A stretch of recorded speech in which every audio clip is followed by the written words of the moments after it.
Ladies and gentlemen, Andros Zacharia.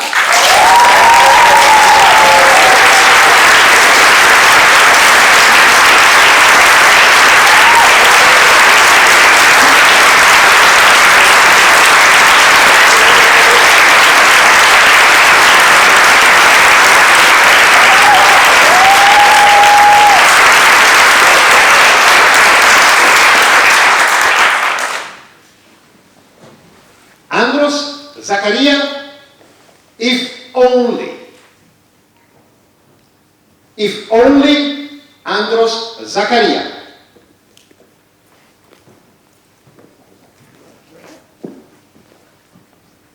Being 40 years old and single is pretty amazing.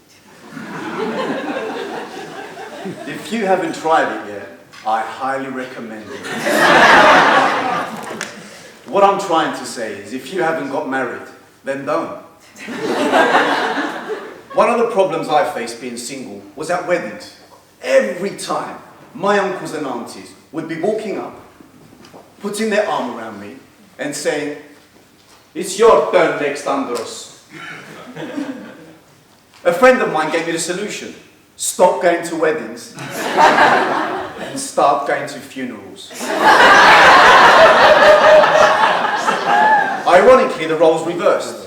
Now, I was the one walking up, putting my arm around them, looking down at the grave, and saying, "It's your turn, uncle. You're next, auntie." Contest chair, ladies and gentlemen, being 40 years old and single has given me the time and opportunity to get to know me. If only there were some things they taught me when I was at school. At school, I was an average student, some lessons just about passing. To quote my headmaster, if Andros had the same enthusiasm for his subjects as he has for his sports, he would be unstoppable. If only my headmaster was here today amongst you to hear how passionate I have become about those lessons I was just about passing. Geography. I remember how we would talk about third world countries, which was based on economic wealth and poverty. In recent years, my understanding of geography has changed, especially after my return from Asia. I realized that the West may have the wealth, but people are traveling to the East to restore their health. Why then do we label these countries as third world, since there would be no West without the East? The same way there would be no yin without the yang. The same way there would be no I without the phone. We have everything in abundance, but yet we do not know the meaning of happiness. Our daily decision is what food to eat and what clothes to wear. But while the poor strive to survive, you can see from a mile how they wear their smile. If only that was our lesson on gratitude and happiness, we would be thankful for what we have and happy for what we don't have. History was always about the First and Second World Wars.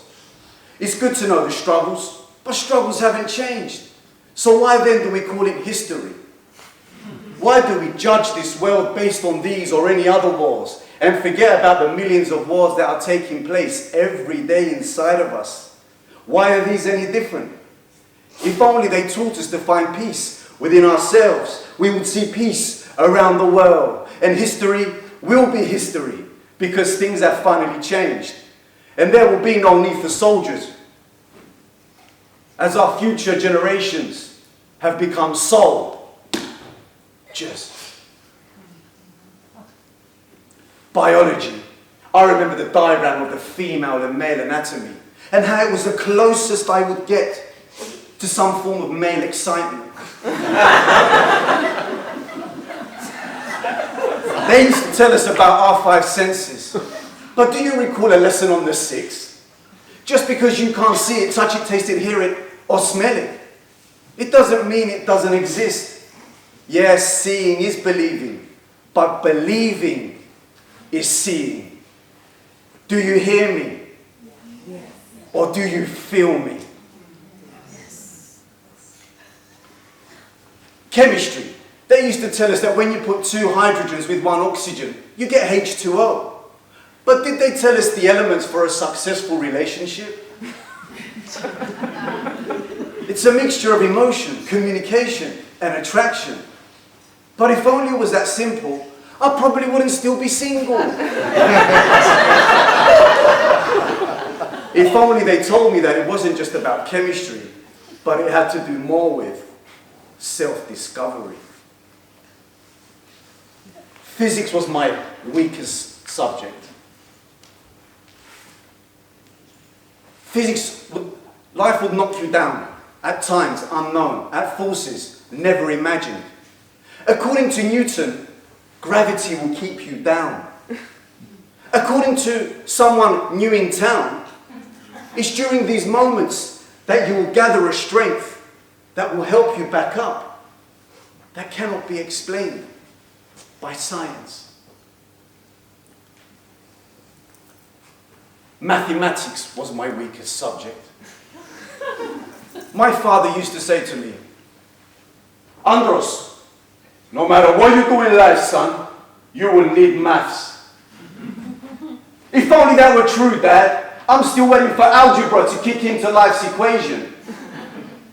They used to tell us that the higher the number, the greater the value. But they never told us that zero would prove to be the most valuable. For when I was at my lowest, I felt like zero. But little did I know that it would help me to become my own hero. Fellow students of life, if only they had prepared us for life. If only they had helped us discover our gift and not just a profession, then we would have been able to save some time. If only I knew what I know now, this would be a different rhyme. Everyone in this room right now has a gift. Everyone in this room has the same 6 senses.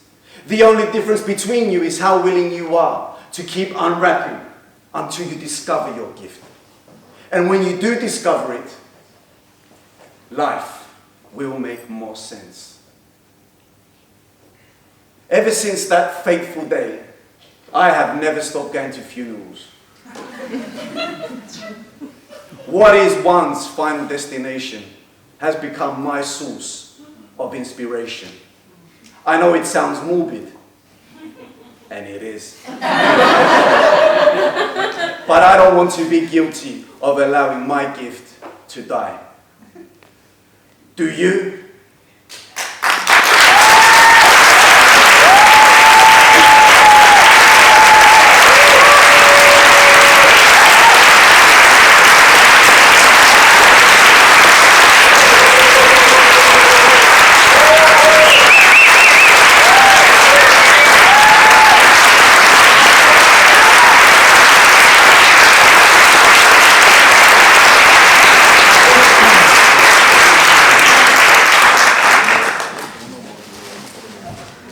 Please allow 1 minute of silence for the judges.